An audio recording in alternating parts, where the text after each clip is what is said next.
पन्नगे च सुरेन्द्रे च कौशिके पाद संस्पृशि निर्विशेष मनस्काय श्री वीरस्वामिने नमः। आर्हत वाङ्मय में कहा गया है,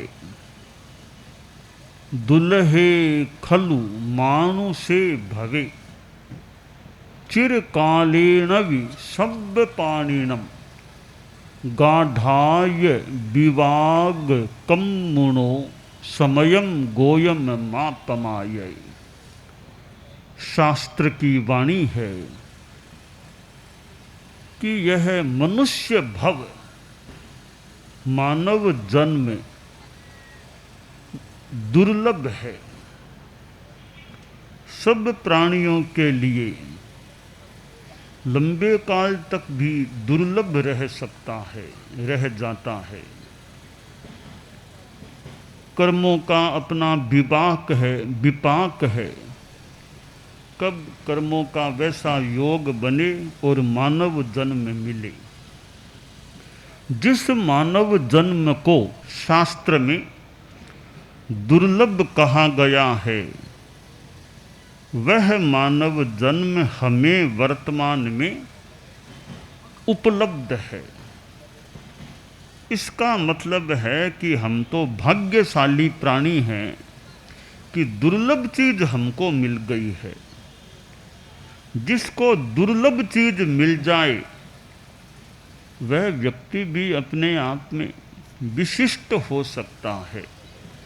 तो हम भी कोई विशिष्ट प्राणी हैं इस माने में कि हमें दुर्लभ कही गई चीज वर्तमान में लब्ध है, उपलब्ध है। अब यहाँ चिंतन का विषय है कि जो चीज दुर्लभ है और वो मिली हुई है, तो उस चीज का हम लाभ कितना उठा सकते हैं। मानव जीवन दुर्लभ भी है और महत्वपूर्ण भी है। कोई चीज दुर्लभ हो पर महत्वपूर्ण न हो तो दुर्लभ होना भी कोई खास मुद्दे की बात नहीं होती। दुर्लभ है तो है, दमदार चीज तो है नहीं, भले मत मिलो। पर दुर्लभ हो और महत्वपूर्ण हो तो विशेष बात और ज्यादा हो जाती है। तो मानव जीवन दुर्लभ ही नहीं, महत्वपूर्ण भी है।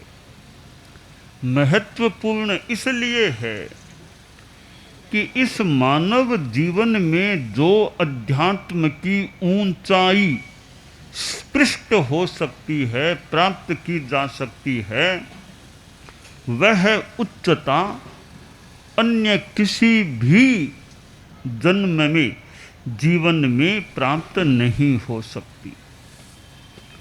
केवल ज्ञान की प्राप्ति केवल मनुष्य को ही हो सकती है और किसी भी प्राणी को नहीं हो सकती।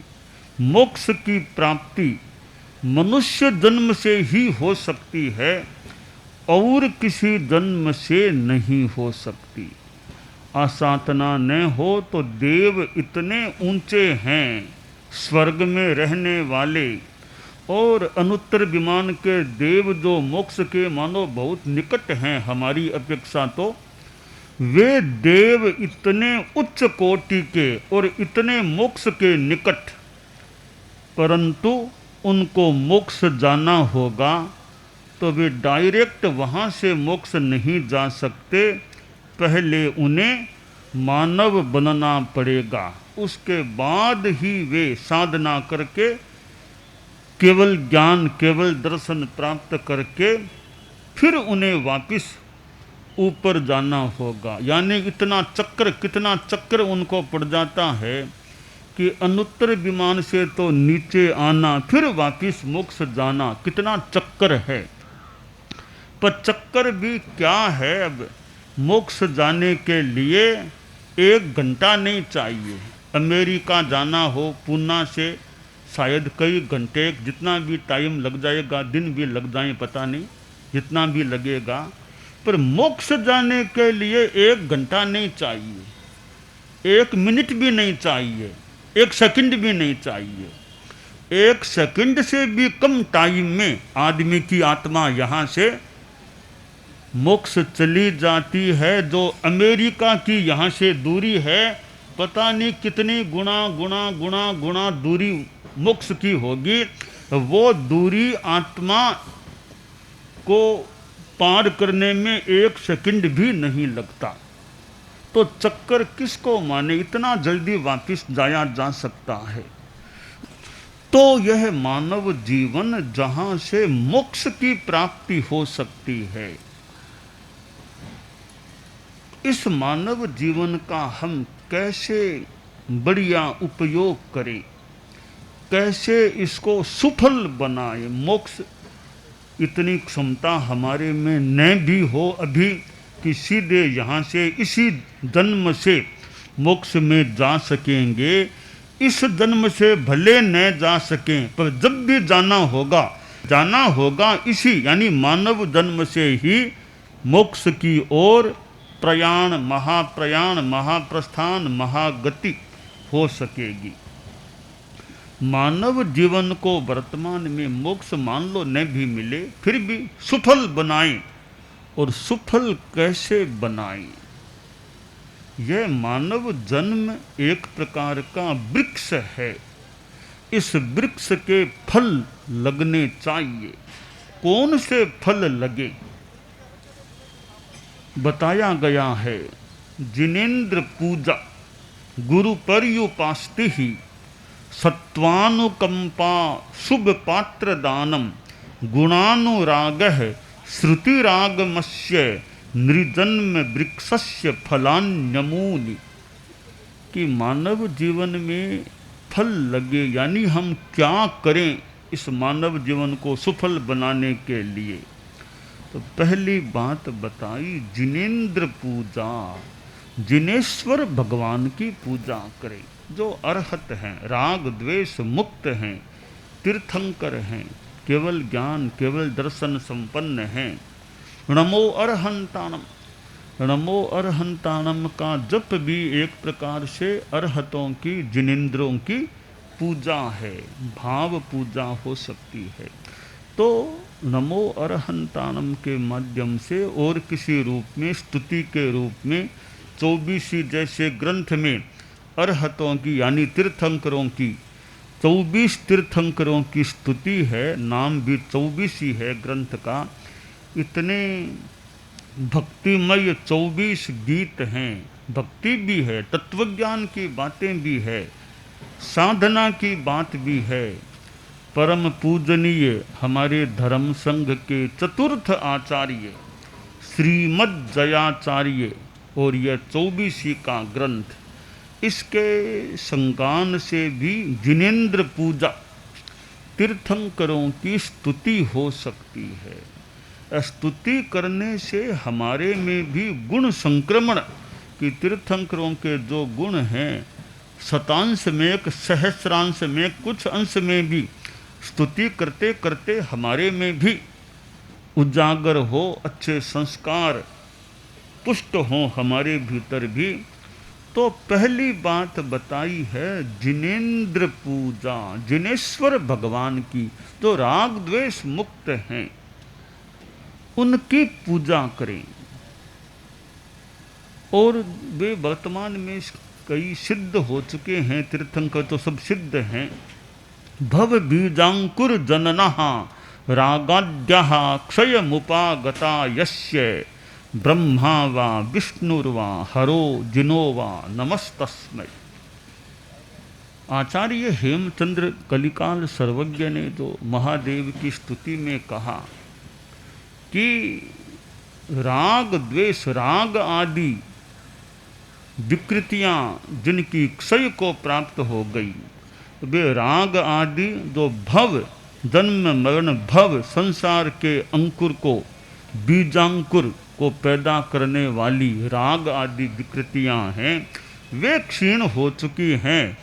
उन आत्माओं को मेरा नमस्कार है, भले नाम ब्रह्मा हो या विष्णु हो कि महेश हो, जिन हो अरहत हो, नाम जो भी हो, राग आदि क्षय को प्राप्त हो गए हैं जिनके, उनको मेरा नमन है। तो जिनेंद्र पूजा, जिनेश्वर देवों की पूजा करना, यह एक कार्य है इस मानव जीवन में करने का, यानी भक्ति, भक्ति का प्रयोग। दूसरी बात बताई गुरु पर्युपास्ति ही, कि तीर्थंकर साक्षात मान लो नहीं है, सदा साक्षात तीर्थंकर हर आदमी को न भी मिले। हालांकि दुनिया में हमेशा तीर्थंकर रहते हैं, कोई समय ऐसा नहीं था, न होगा न है, जब पूरी सृष्टि में कम से कम 20 तीर्थंकर न हो, ऐसा समय कभी नहीं आता। कम से कम 20, ज़्यादा से ज़्यादा तो एक साथ साइमल्टेनियसली युगपथ 170, 170 तीर्थंकर भी कभी हों तो एक साथ हो सकते हैं, पर कम से कम 20 तो होंगे ही होंगे। हमेशा, आज भी है, हमेशा रहते हैं, यह मान्यता है, सिद्धांत है। तो जिनेश्वर देव जहाँ भी हैं, जैसे श्रीमंदर स्वामी का नाम आता है, तीर्थंकरों की पूजा भक्ति, परंतु वे मान लो आज यहाँ पर तो नहीं है, हैं तो महाविदय में हैं। तो एक दूसरी बात, तीर्थंकर हो न हो, गुरु पर्युपास्ति ही बताया गया, गुरु की पर्युपासना करो, गुरु की उपासना करो। अब गुरु की उपासना, जब जैसा मौका मिले कि गुरु दिखते रहें, ऐसे बैठ जाओ, दूर से गुरु दिखते रहें, बस उपासना हो गई। मान लो वो भी संभव नहीं है, हमेशा घर में भी तो काम है, दिन भर थोड़े गुरु के पास, तो भी एक दूसरा अर्थ यह हम कर सकते हैं कि जिसको गुरु मानते हो उसकी इंगित आज्ञा की आराधना में रहो। इंगित आज्ञा में रहो, वो भी एक प्रकार से गुरु की आराधना ही है। तो गुरु पर्युपास्ति ही, कि गुरु बात न करें तो, बात न करें तो भले न करें। गुरोस्तु मौनम व्याख्यानम, गुरु का मौन भी अपने आप में, मौन में भी कोई शिक्षा ले सको तो ले लो।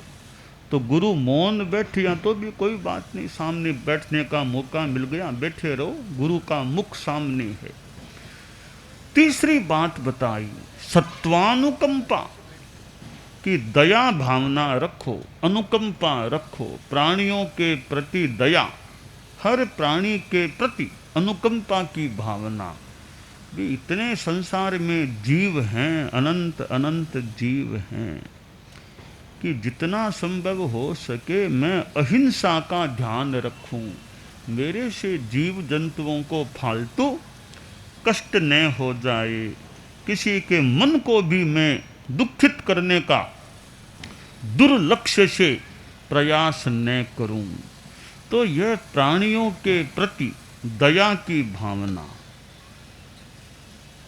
कि कम से कम मेरी ओर से तकलीफ किसी को न, कीड़ा मकोड़ा है और रास्ता है इधर का, मैं कीड़ों के ऊपर पाँव क्यों रखूं, जगह तो और भी पड़ी है, तो कीड़ों के ऊपर पाँव रख करके मैं क्यों जाऊं, मेरे कारण से हिंसा न हो जाए। साधुओं की तो चर्या है, इरिया समिति, कि देख देख कर चलो, कीड़ा मकोड़ा हरियाली काई जीव जंतु है, तो यह प्रयास करो पाँव उन जीवों के ऊपर न पड़ जाए, इस तरह पाँव को रखने की चेष्टा करो कि जीवों की हिंसा न हो। तो गृहस्थ भी जितना संभव हो सके कि जीवों की हिंसा से बचें। कबूतर भी बैठे हैं 40-50, तो उनके बीच में न जाएं, वे खा रहे हैं चुगा, तो उनके एकदम निकट जाएंगे, वे उड़ जाएंगे, तो उनके भोजन में बाधा पड़ गई, उनको तकलीफ भय हुआ, तकलीफ पड़ी, वायुकाय की भी हिंसा हो सकती है। तो कबूतरों के बीच में क्यों जाएं, कोई खाना, आदमी भी कोई खाना खा रहा हो तो किसी के घर जाए तो ये खाने के बीच में देखो, उनको तकलीफ न पड़े भोजन करते हुए आदमी को, और तो मित्र है तो कोई बात नहीं, चले गए, किसी को भोजन में अंतराय न पड़ जाए हमारे कारण से। तो दया की भावना प्राणियों के प्रति आदमी रखे। और शुभ पात्र दानम, कि दान दो, मनुष्य जीवन मिला है, शुभ पात्र में दान, सुपात्र में दान दो। साधु को, जैसे साधु संत जो त्यागी हैं, घर बार छोड़ दिया, महाव्रतों को स्वीकार कर चुके, जिंदगी भर के लिए साधुपन ले लिया, कि ऐसे साधु जो खुद खाना पकाते नहीं, दूसरों से यूँ पकवाना नहीं, भिक्षा करते हैं, तो वे घर में आ गए हैं, घर में नियमानुकूल चीज है, तो साधु को दान देने की चेष्टा करो। शुभ पात्र में दान दो, सुपात्र दान दो।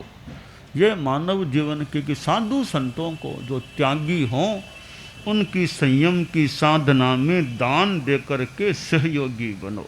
भोजन का भी दान, कपड़े का भी दान, और स्थान का भी दान। भी हमारा स्थान काम ले लो आप, जगह हमारे पास है, आप यहाँ रहो।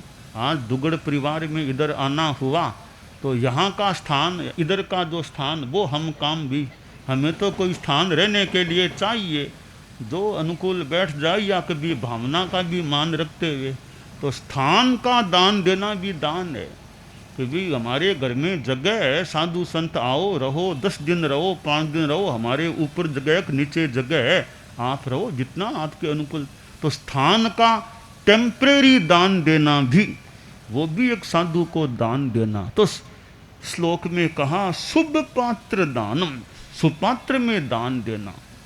5वीं बात बताई गुणानुराग है, गुणों के प्रति अनुराग, कि गुण मेरे में भी गुण बढ़े, दूसरों में गुण हैं, तो गुणी लोगों के प्रति प्रमोद भावना। सा बहुत अच्छे आदमी हैं, बहुत अच्छे दयालु आदमी हैं, बहुत कम बोलने वाले आदमी हैं, बहुत सज्जन आदमी है, तो गुण दूसरे में लगे कि मैं भी इस गुण को अपने जीवन में, ये आदमी बहुत कम बोलने वाले, बहुत ईमानदार आदमी लगते हैं, तो मेरे जीवन में मैं ज़्यादा बोलने वाला हूँ, कम बोलने वाला, ईमानदारी मेरे में कितनी, मैं भी ईमानदारी का विकास करूँ, मैं भी फालतू बातें न करूँ। तो यूँ गुणों के प्रति आकर्षण, गुणों की पूजा, हम गुणों की पूजा करें, व्यक्ति पूजा नहीं, गुणों की पूजा, गुणवान व्यक्ति की पूजा करें। गुणवान जो भी है, सद्गुणवान जो भी है, साधु जैसे जो भी है, जहाँ भी है, शुद्ध साधु है, तो साधु को हमारा नमन है, वंदन है, पूजन है। तो गुणों के प्रति आकर्षण हो, अनुराग हो। 6ठी बात बताई है श्रुति रागमस्य, कानों से सुने। क्या सुने? आगम की बातों को सुने, और हम यूँ समझे धर्म की बातों को सुने, बढ़िया बातों को सुने। आरसवाणी, कल्याणी वाणी के कल्याणी नगर, कल्याणी नगर और कल्याणी वाणी मिल जाए सुनने को, तो कानों में वो कल्याणी वाणी पड़े तो मानो कान धन्य हो जाते हैं। और कितनी बातें कानों में पड़ती होंगी, शास्त्रों की वाणी, धर्म की वाणी, जिन वाणी का आर्स वाणी, वो करुणातिथि बनती है। स्थूल भाषा में भले मान लें जो भी, कान मानो पवित्र हो जाते हैं। कि कान में कोई बूंद डालो, वो बूंद डालो, दवाई डालो, वो बूंद अन्य प्रयोजन से, ये कान में आगम वाणी की बूंदें पड़ जाए तो वो बहुत आध्यात्मिक कल्याणकारिणी बूंदें हो सकती हैं। जो शास्त्रीय आगम पवित्र आर्स वाणियाँ हैं वो कानों में पड़ती रही। तो ये जिनेंद्र पूजा, सदगुरु की पर्युपासना, प्राणियों के प्रति दया, सुपात्र दान, गुणों के प्रति अनुराग और आगम का श्रवण, ये हम मानव जीवन में करने का प्रयास करें, यानी जीवन को धन्य बनाएं, सुफल बनाएं और मोक्ष की दिशा में आगे बढ़ने का प्रयास। हम सिद्ध योगी आचार्य श्री महाप्रज्ञ से प्रेक्षा ध्यान का एक प्रयोग करें। आपको एक प्रयोग कराया जा रहा है श्वास प्रेक्षा का, 5 सेकंड में श्वास लेना है, 5 सेकंड भीतर रोकना है और 5 सेकंड रेचन करना है और 5 सेकंड बाहर रोकना है। इस प्रकार 20 सेकंड में एक श्वास। सावधान रहे, श्वास भरे, भीतर रोके, रेचन करे, बाहर रोके, श्वास भरे, भीतर रोके, रेचन करे, बाहर रोके, श्वास भरे, भीतर रोके, रेचन करे, बाहर रोके, श्वास भरे, भीतर रोके, रेचन करे, बाहर रोके, श्वास भरे, भीतर रोके, रेचन करे, बाहर रोके, श्वास भरे, भीतर रोके, रेचन करे, बाहर रोके, श्वास भरे। प्रयोग संपन्न। तो ये ध्यान के बहुत छोटे प्रयोग कराए हैं और इनका स्वयं बार बार अभ्यास करें तो एक अच्छा अभ्यास हो सकता है। ओम आत्मा।